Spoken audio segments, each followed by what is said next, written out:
Hola, mi nombre es Violeta Val y este es el video de las mejores lecturas del 2021. Amiguitos de la vida del internet, finalmente llegó ese momento del año en el que uno, como buena morra de los plumones, abre su bonito Excel, mira ahí sus estadísticas y selecciona, destaca aquellos libros que fueron la crema innata de las lecturas, los meros meros, y de verdad que pues fue un año, cada vez se vuelve un poco más difícil. De hecho, es curioso porque pues no hago videos de decepciones literarias porque no me llevo tantas decepciones, y si acaso me llevé una o dos y creo que no vale la pena. Así que este video es todavía más especial para mí y más difícil porque pues además de haber sido un año en el que leí bastante, pues leí libros que de verdad creo que todos así tuvieron algo especial. Pero he decidido que para este video pues les voy a seguir un poco la dinámica del año pasado, donde les mencionaba mis 20 libros favoritos del 2020. Entonces aquí les voy a contar mis 21 libros favoritos del 2021. Intentaré ser breve porque pues ya he hablado de más de uno de estos libros, si no en un video de reseña, en los videos de los resúmenes de lectura que comencé a traer en el 2021 mes a mes. Así que también acá en la cajita de descripción les voy a poner esos resúmenes de lectura, y obviamente les voy a dejar también un video que hice donde nada más les cuento sobre números, estadísticas y propósitos. Así que también, si les interesa ver cuántos libros leí, de qué género, algunas métricas que creo que es importante mapear, pues también se los voy a dejar por ahí. Así que bueno, ahora sí, a lo que nos truje chencha, a eso vinimos, a contar aquí sobre los libros. De verdad que, así como en el año 2020, se me hizo muy difícil seleccionar o hacer un ranking. Lo que sí tengo muy claro es los primeros 5, mi top 5. Del resto, la verdad es que todos podrían estar en el lugar número 6, en el sexto lugar.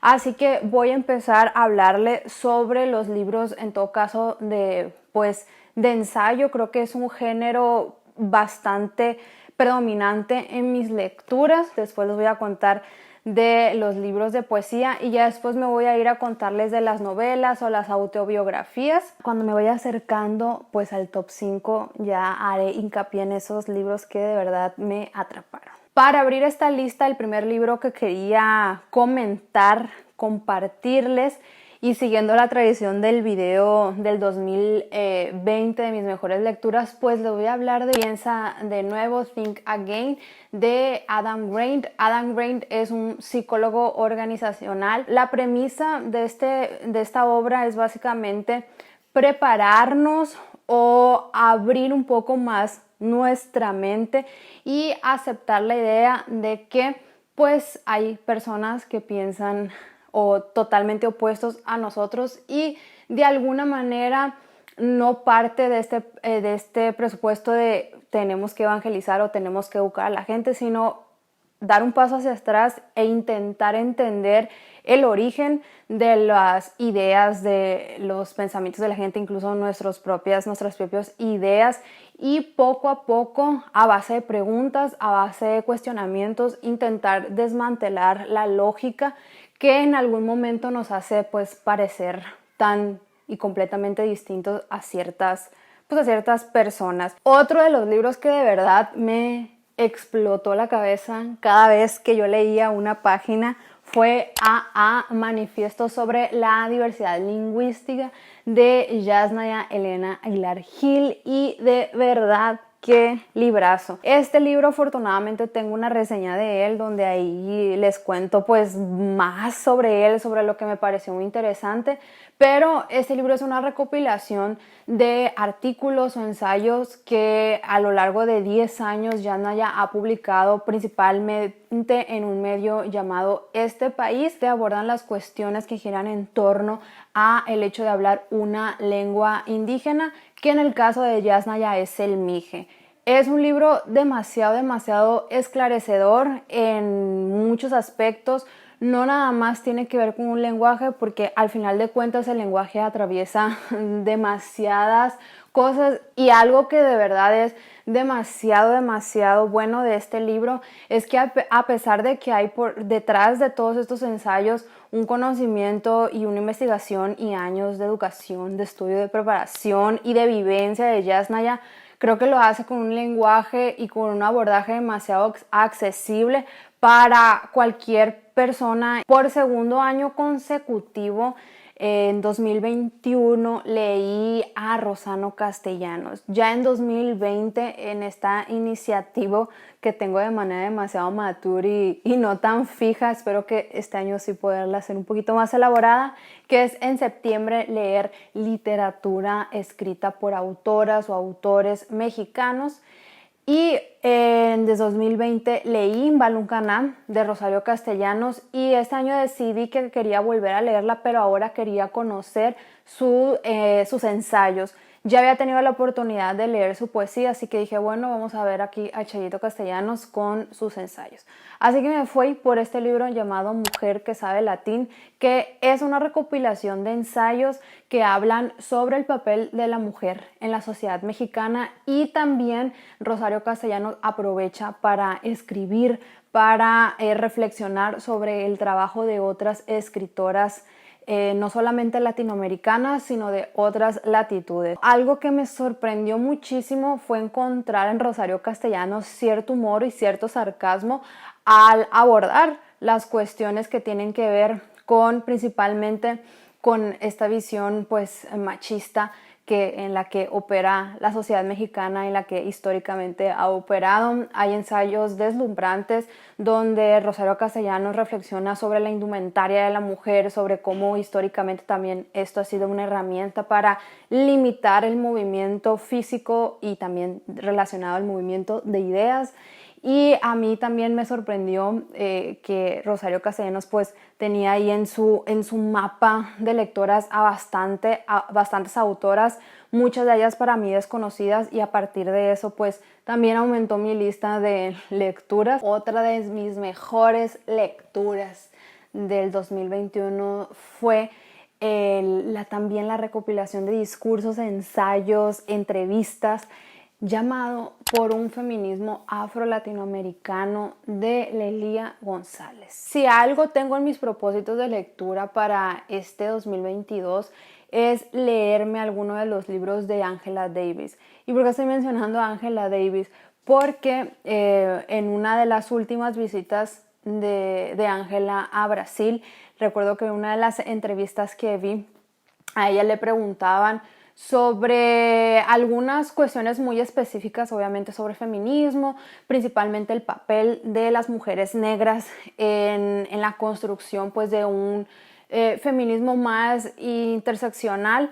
Y ella pues comenta que a veces ella no entendía por qué pues le hacían esas preguntas, si todo lo que había que aprender sobre feminismo interseccional, pues en Brasil tenían a Lelia González. Lelia González en los años 70, 80 tuvo un papel muy fuerte de activismo, estuvo demasiado vinculada y relacionado a ciertos colectivos de América del Sur y del Caribe. Entonces este libro pues es una recopilación de muchos de sus ensayos, de sus disertaciones, discursos, participaciones en eventos, entrevistas. Es un libro que disfruté en cada página, que me iluminó, que me amplió no solamente el conocimiento, sino la reflexión sobre el papel de la mujer, también a pensar más allá del género, ¿no? Que es esta la propuesta de la interseccionalidad, pensar lo que está ligado también con la clase, con la raza. Para cerrar la parte del género, del ensayo, un libro que de verdad yo estoy como aquel meme que se levanta, oiga, ¿y qué pasaría con mi chamarra? Pues así estoy yo, amiguitos, desde que leí ese libro. Hay veces que me quedo pensando, oye, sí es cierto, mira lo que dijo ese hombre, tiene razón. El libro es ese libro que me deja pensando, ese libro que es La chamarra de hace 3 años y que todavía no las puedo olvidar, es La tiranía del mérito, de Michael Sandel. Y este libro, como el título pues lo anuncia, habla sobre la cultura de la meritocracia. Es un libro que está súper enfocada con la meritocracia ligada al sueño americano, al American Dream, ¿no? Y a la construcción de la propia identidad de estadounidense y de cómo de manera muy, y que menciona ahí, cómo a través del tiempo y a través de los discursos y de las narrativas se fue ligando al pensamiento liberal, aunque no era necesariamente una de las ideas centrales del liberalismo. Es interesante también porque hay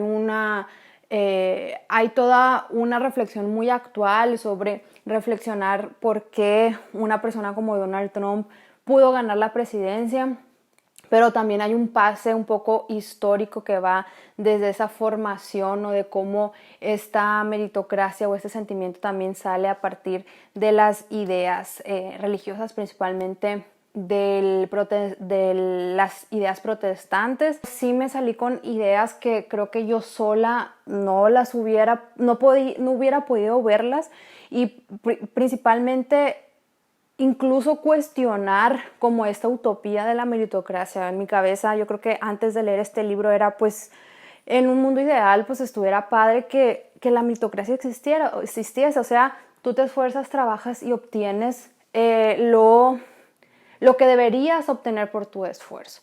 Pero pues aquí él ya rompe también con esta idea, ya nos lleva a una perspectiva más filosófica de cuál es el punto de hacer esta división o creer que hay personas que por algunas cuestiones del destino o porque nacieron en un tiempo equivocado, no tuvieron ciertas habilidades que el mercado y que la sociedad valora, porque ellas no podrían ser dignas de merecer ciertas cosas. Y antes de entrar al terreno de la novela y del libro de memorias, quiero mencionar 2 libros de poesía que pues fueron mis favoritos, obviamente. El primero de ellos es Amulier Forchi y otros poemas, que es una recopilación de más de 80 poemas de Gabriela Mistral. Es una edición bilingüe portugués-español que hace ya unos meses fue lanzada por la editorial Pinar. Es un libro que obviamente por esta particularidad de ser una editorial independiente, pues nada más se consigue por lo pronto y espero en Brasil. Es un libro preciosísimo, preciosísimo en su edición. Es una recopilación de los poemas de Lagar, Tala, Desolación, Poema de Chile y otro de sus libros que ahorita pues lo estoy olvidando. Es un libro de poemas que, si bien no entendí todos y no sentí todos con la misma intensidad, creo que lo que yo me llevo de ese libro de poemas es la construcción de imágenes, de paisajes. Hay hasta cierto punto una ambivalencia entre la distancia y la calidez al mismo tiempo. Creo que es esa dicotomía pues compleja, pero también esta idea, ¿no? de la vida errante, de estar en un lugar y considerarlo tu casa, pero al mismo tiempo no 100%, y cuando estás en el lugar que se supone que es tu hogar, que es tu país, pues tampoco como cuando regresas se siente como que realmente sea tu casa. Es como esa búsqueda por el hogar y todo lo que el hogar física y afectivamente representa. También pues es un libro bellísimo porque también nos deja ver la parte de la vivencia de Gabriela Mistral como maestra rural. Sentimento do Mundo, de Carlos Drummond de Andrade, para mí se convirtió en uno de mis libros de poemas favoritos. Creo que la particularidad de Carlos Drummond de Andrade, poeta brasileño, es que hay una poesía con una poesía que se sabe, no nada más poesía y arte, sino que se ve como herramienta de transformación social. O sea, es una poesía que está ligada a las cuestiones de la política, de los movimientos sociales, pero no por eso le quita belleza o se vuelve panfletera. Es una poesía que está consciente del mundo interior, o sea, el poeta está consciente de su mundo interior, pero sigue estando consciente que su cuerpo está ligado a un suelo y a un suelo que pertenece a un contexto y que ese contexto pues es un contexto latinoamericano de convulsión, de pobreza, de desigualdad. Ahora sí, amiguitos, ya estamos avanzando en este top de lecturas. Otro de los libros que les quiero mencionar es un libro llamado Tierra Fresca de su tumba, de la boliviana Giovanna Rivero. Este es un libro de cuentos, es un libro que incluso lo leí por recomendación de Juan Carlos de Toc Libros, y también vi que ahí dentro de su top de mejores lecturas, pues ahí también aparecía este libro. Creo que de la literatura, de lo que leí, de literatura latinoamericana, específicamente de países que no son, que fuera de México y Brasil, este fue uno de los libros que también más pues me impactó. Es un libro que, a pesar de esa recomendación, pensé que podría encontrarme algo muy parecido a lo que hoy pues está un poco en el hype de la literatura latinoamericana, de ok, cuentos de terror, pero es un terror que no es un terror como normalmente lo conocemos o como lo asociamos a estas ideas de brujas, vampiros y fantasmas, sino al terror de vivir en el tercer mundo, amiguitos. Pero a pesar de que sí hay ese denominador común en muchos de sus cuentos, creo que aquí, y lo que a mí más me gustó de estos cuentos, es que hay un retrato también muchísimo más diverso sobre las temáticas, sobre los escenarios y sobre las propias aspiraciones y las construcciones de los personajes de los cuentos de Giovanna. Hay muchos personajes que están como en esta pues en estas transiciones de contexto, y eso también los lleva a ciertas transformaciones internas. Y fue algo que me gustó. Creo que también hay un estilo que se repitió en varios de los cuentos y que me gustó mucho, como unos cuentos muy fragmentados donde el pasado y el presente se van mezclando párrafo a párrafo. Lo hace muy dinámico y también como que mantiene ese de, pero ¿qué va a pasar? Pues ya me llevó al pasado y me regresa al presente, pero y después me regresa al pasado. Entonces es un zigzag entre pasado y presente bastante interesante que mantiene ahí la atención del lector. Dos hermanos del escritor brasileño Milton Hatum. Es una novelita que nos cuenta la historia de dos hermanos que en la juventud, casi pues entre la pubertad, por ahí, tienen un conflicto que hará que la familia los separe y a uno de ellos lo envíe a el Líbano. Milton Hatum es un escritor amazonés y él tiene origen libanés, entonces también la cultura libanesa mezclada con la cultura brasileña, esa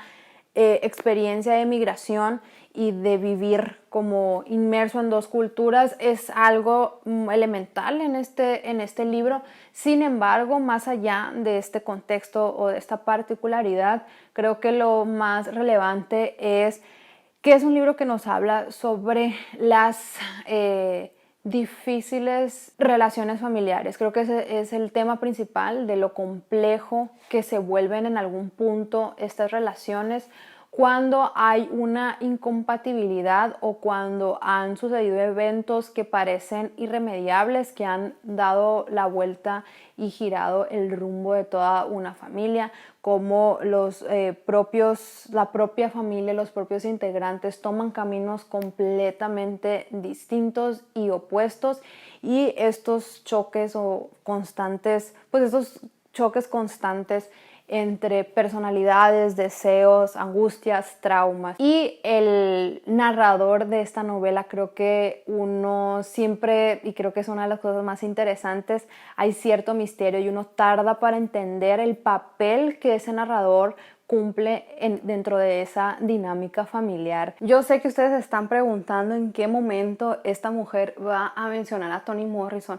Espérense, amiguitos, obviamente ustedes van a ver aquí pues más de un libro de Toni Morrison en mi top de mejores lecturas, pero antes de llegar a ese tan bonito y esperado momento, Un libro que yo les quiero contar, pues tiene un vínculo hasta cierto punto con mi diosita Toni Morrison, que es Lejos de Ghana, de la escritora Taiye Selasi. ¿Por qué les digo que tiene vínculo con mi diosita? Porque este libro fue un libro que de alguna manera pues fue amadrinado por Toni Morrison. Una de las anécdotas que se cuenta de este libro es que Taiye conoció a Toni Morrison y en una de esas, como entablando esa amistad, pues le cuenta que está escribiendo un libro, ella le manda un manuscrito y pues Toni le dijo, oye, ¿qué esperas? Tú necesitas acabar esto.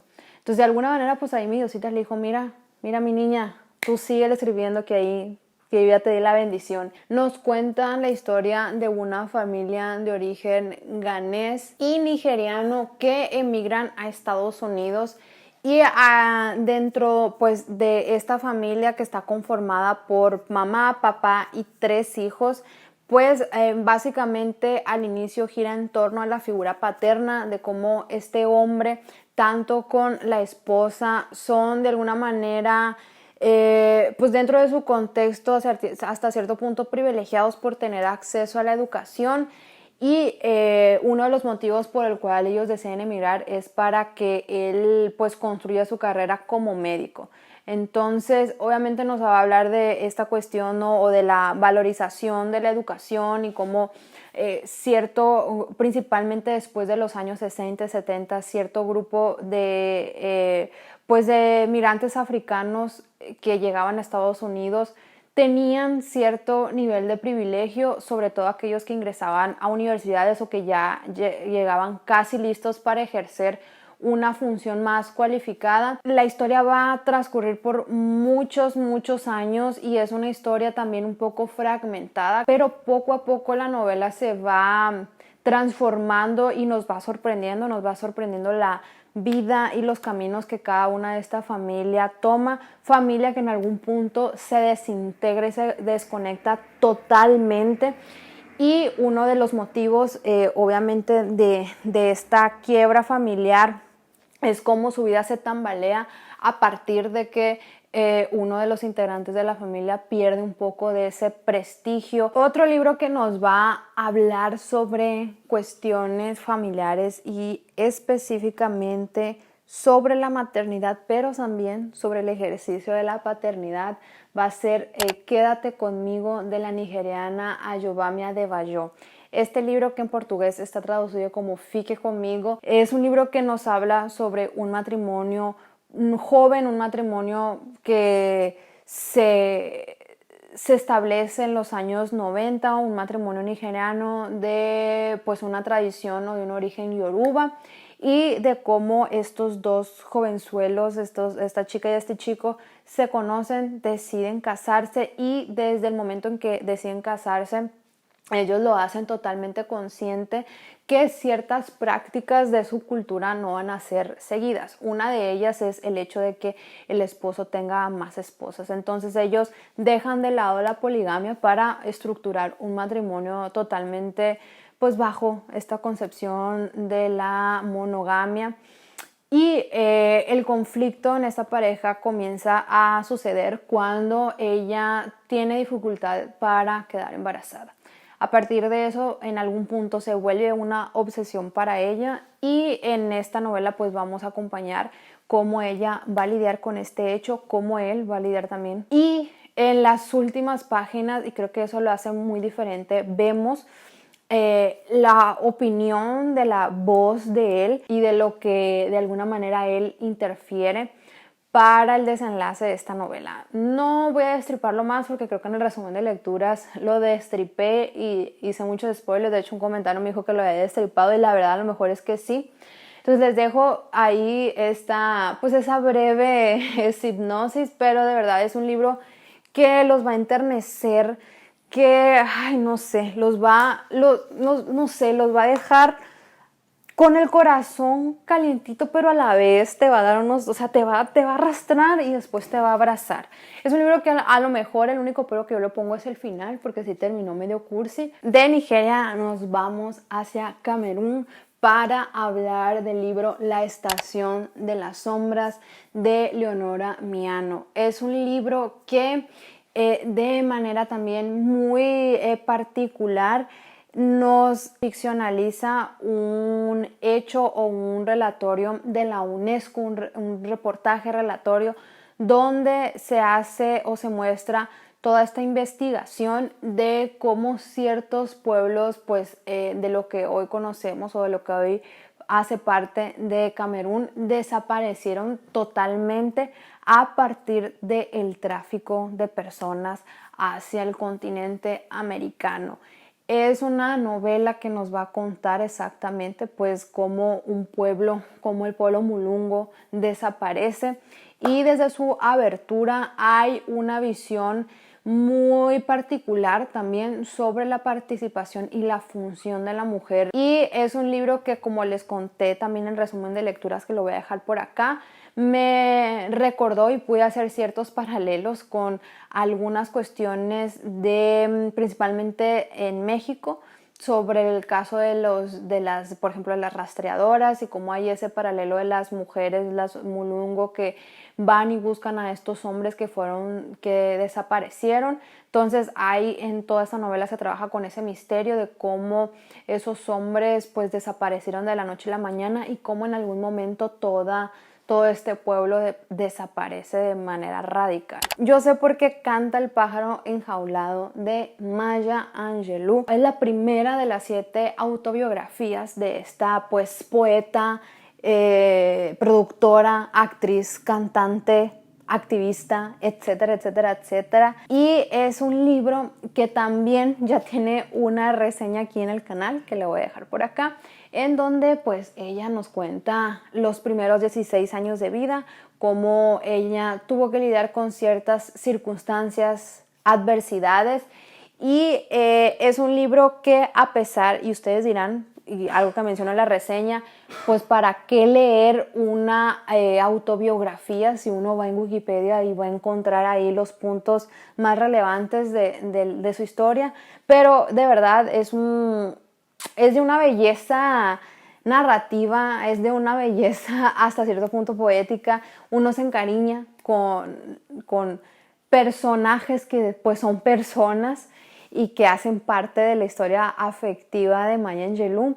Y es un libro que, a pesar de las dificultades que nos va a relatar, también tiene ahí sus momentos de luz, de alegría, y pues uno de los libros con los títulos, si no el más hermoso, uno de los más hermosos que yo ya he leído. Otro librito que también ya tiene su reseña es Triste fin de Policarpo Quaresma, de Lima Barreto. A pesar de parecer demasiado histórico, demasiado viejo y demasiado aburrido, es un libro en el que conocemos a una autora, un Lima Barreto bastante actual, audaz, y que obviamente nos va a contar la historia de un hombre, de Policarpo Quaresma, que tiene una casi obsesión romántica por la idea de la nación, de lo que significa ser brasileño, y en su búsqueda por preservar, por enaltecer, por ser parte de un proyecto de nación, pues vamos ahí a ver sus disparates. Y también vamos a conocer un poco de la decadencia y de la pérdida del brillo de estas buenas intenciones de Policarpo Quaresma. Es un libro que, además de hablarnos sobre la cuestión identitaria y sobre las construcciones relacionadas a ideas Estado-Nación, es un libro que también, y sorpresivamente, hay una representación un poco más justa y diversa sobre el papel de la mujer, que creo que fue algo, y sí, pues fue lo que más me sorprendió, no me lo esperaba.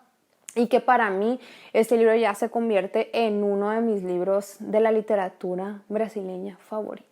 Un libro con un vínculo estrecho con la historia y con la literatura brasileña es La guerra del fin del mundo, de Mario Vargas Llosa. Sí, el señor Mario Vargas Llosa está en mi lista de mejores lecturas. Es un libro que ya estaba en mi lista desde hace bastantes años. No sé si continúe leyendo a Vargas Llosa. Probablemente Todavía me genera mucha curiosidad Conversación en la Catedral. Creo que es uno de los libros que pues ahí me hacen falta y que sí me gustaría leer. No sé si en el corto plazo, pero fuera de eso probablemente a lo mejor ahí ya pues cierre mis lecturas de Mario Vargas Llosa.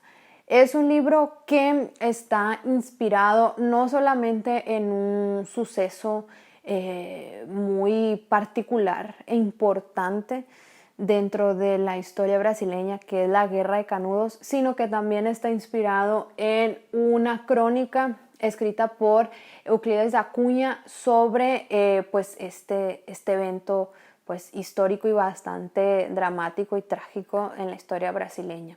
Aquí Mario Vargas Llosa, así como lo ha hecho en muchas de sus novelas, pues ficcionaliza un evento histórico en el que nos cuenta cómo en algún momento, a finales de 1800, cuando Brasil pasa de ser un imperio para convertirse en una república, pues en un pueblo casi olvidado del noreste brasileño, un grupo de fanáticos religiosos casi que se sublevan contra esta nueva forma de poder, y ahí nos cuenta esa historia de cómo ese pueblo, que por una parte parece que es la formación de una anarquía, de un estado socialista, pero parece que están financiados por la propia monarquía. Me dejó pensando también un poco sobre la historia, ¿no? Sobre lo sin sentido y lo confusa que es la historia, incluso cuando parece que se está haciendo historia, cuando la historia está pasando delante de nuestros ojos, y cuando estamos siendo parte de la historia. Y como nos estamos acercando al top 5, pues llegó el momento de comenzar a hablar, sí, de mi diosita Toni Morrison. Pues 2021 me leí 5 de las 9 novelas que tenía pendientes de Toni Morrison, y pues una de ellas que definitivamente está aquí en mi lista de mejores lecturas es Zula. Zula también ya es un libro que ya he reseñado, les voy a dejar por aquí el video. Y aquí Toni Morrison nos cuenta la historia, la amistad entre dos mujeres que en algún punto de su historia toman caminos totalmente diversos, y cómo en algún punto en ese encuentro la amistad parece que se fractura de manera casi total. Es un libro que nos habla sobre la amistad o la dinámica de las relaciones entre mujeres. Es también un libro que va a abordar el papel de la mujer dentro de las comunidades específicamente negras, de los años 50, 40, entre los años 40 hasta los 60, por ahí. Es un libro que también nos va a hablar de un tema que aparece casi como pincelado en otra de sus novelas, que es el suicidio. Hay todo y más allá de lo que Toni Morrison nos va a ofrecer en otra de sus novelas. Hay muchas de sus provocaciones, de temas que ya son parte de su sello, y pues es demasiado hermoso, bellísimo, amigo. O sea, en mi lista de mejores lecturas no podía faltar pues una novela más de mi querida Toni Morrison, que es Ojos Azules, su volumen es azul. También es un libro que ya he reseñado, tiene su reseñita, la voy a dejar por acá. Y aquí nos cuenta la vida de una niña de Pécola que en algún momento ella es llevada, o por algún periodo ya tiene que vivir lejos de la casa de sus padres, tiene que vivir con una especie de familia adoptiva.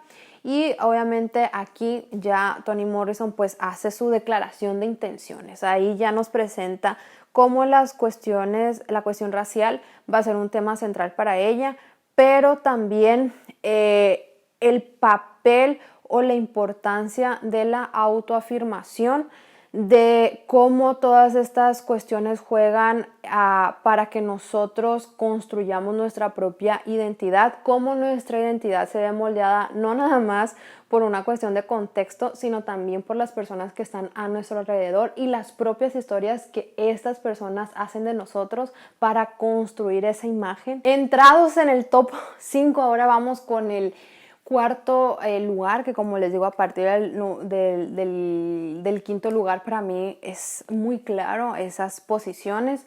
Del libro que les quiero contar, pues es El cuarto de Giovanni de James Baldwin. Es un libro que también ya reseñé. Es un libro que nos va a contar la historia de Giovanni, un hombre, un estadounidense que va un tiempo a Francia y en ese tiempo ese viaje lo hace con la novia. En algún momento ellos se separan porque ella necesita pensar si se quiere casar con él, y en ese lapso, en esa separación, él conoce a Giovanni, un bartender italiano con el que va a desarrollar una relación. Incluso fue escrito y publicado mucho antes de que este movimiento por los derechos LGBT, por la comunidad LGBT y toda pues estos movimientos del Stonewall pues comenzaran. Es un libro también duro, es un libro que no todo me gustó. De hecho, comento en la reseña, y vayan a ver la reseña porque ahí sí ya les cuento más, porque creo que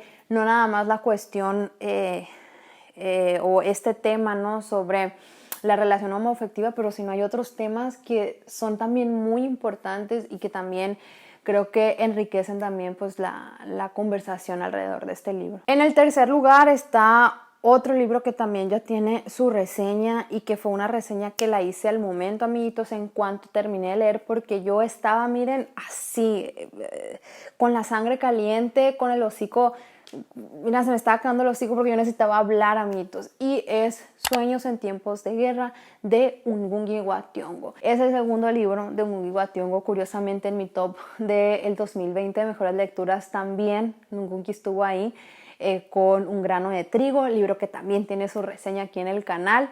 Definitivamente es un autor que año con año seguiré leyendo, no con esa perradez y esa voracidad con la que he leído a Toni Morrison, pero sí seguiré leyendo a Ngugi.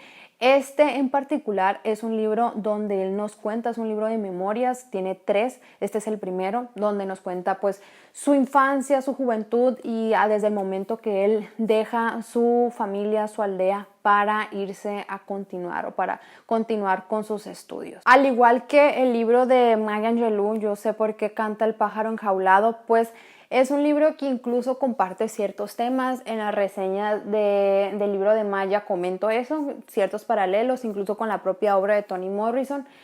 Pero este en particular a mí me emocionó y me llegó y traspasó más allá de lo literario. Es de cómo la ideología o la idealización o la participación activa en ciertos movimientos sociales llega a moldear las dinámicas familiares. Es un libro que me sorprendió también la relación que Ngugi tenía con su mamá, cómo él de alguna manera también acepta como o se sincera de lo duro que fue para él vivir en una dinámica pues totalmente patriarcal, del papel, de cómo esta familia también se divide, de cómo él es expulsado de su propio hogar. Cada página ahí estaba yo marcando y llorando. Es un libro que me sacó las lágrimas más de una vez y que definitivamente se vuelve uno de esos libros entrañables y que van a ser parte de pues, los libros de mi vida. El segundo lugar lo ocupa un libro llamado Tiempo de mirar para el norte del sudanés Tayeb Salim. Es un libro que, por lo que estoy investigando, desafortunadamente no ha sido traducido al español, pero al parecer está totalmente descatalogado, y es una pena porque pues es un libro que a mí me impactó muchísimo, y este libro prácticamente nos cuenta la historia de un hombre que se va a Inglaterra, estudia, se vuelve una especie de académico, regresa después de unos 10 años a su aldea en Sudán, y a su regreso él conoce a un hombre, y este hombre, a partir de este encuentro, es como si se volviera el protagonista de esta historia. Al inicio, el que parece ser el protagonista termina siendo el narrador de la historia de este personaje misterioso, un personaje que parece tener una vida normal, una vida dedicada al campo, al ganado, pero que se vislumbra como un hombre con ideas y con un nivel principalmente académico que se destaca, y a partir de eso comienza el misterio. Es un libro que obviamente nos habla de la condición de migrante. Es un libro que nos habla sobre lo difícil que es transitar entre estas latitudes, lo difícil que es integrarse a una cultura, lo difícil que es también, y creo que ahí hay una visión muy particular de estas sociedades principalmente ligadas al imaginario del Islam, de cómo perciben el papel de la mujer. Creo que es una de las partes más delicadas y más sensibles de este libro, y de las que por algunos momentos sí me causaba pues mucho impacto. Es un libro con el que me sentí demasiado identificada, principalmente en esa sensación, y creo que es un punto que comparten muchos de estos libros. Esa experiencia tan particular que es vivir fluctuando entre distintas culturas, entre distintos contextos, entre distintas formas incluso de narrarse a uno mismo. Y ahora sí, amiguitos de la vida y del internet, llegó el momento para anunciar el primerísimo lugar, aquel libro que si yo no hubiera leído ninguno, ya con este estuviera bien. Es un libro que yo me lo voy a releer sí, mínimamente cada año. Es un libro que ya se vuelve un libro de cabecera. Es un libro que, entiérrame con él si el día de mañana me muero, amigos. Qué bajo astral yo, ay no. Es un libro, amigos, que... el libro que ocupa el primerísimo lugar de mis mejores lecturas del 2021 es, sin lugar a dudas, La canción de Salomón de mi diosita Toni Morrison. Esto no es novedad. Yo creo que si ustedes acompañan el contenido, ya en varios videos ya anuncié que indiscutiblemente La canción de Salomón es mi mejor lectura del 2021. Es un libro que leí incluso en el Kindle y que recientemente mi amigo Alexis me regaló la versión en inglés. Sinceramente, amiguitos, yo en algún momento quisiera publicar. Escribo, no sé si las cosas que escribo valgan la pena, pero en algún momento en mi vida yo quiero publicar. Y yo, después de haber leído La canción de Salomón, me cuestioné si realmente voy a publicar, porque siento que todo lo que en algún momento me parecía interesante decir, Toni Morrison ya lo dijo en ese libro. Muchas de las cosas que me quitan el sueño, metafórica y literalmente, están ahí. Y es un libro que quiero hablar de él, quiero reseñarlo, pero sé que el momento en que lo reseñe será de una manera tan personal que yo, cuando hablo y me pongo a recordar este libro, a mí se me sale el llanto, amiguitos, y ahorita me estoy conteniendo que no se me salga.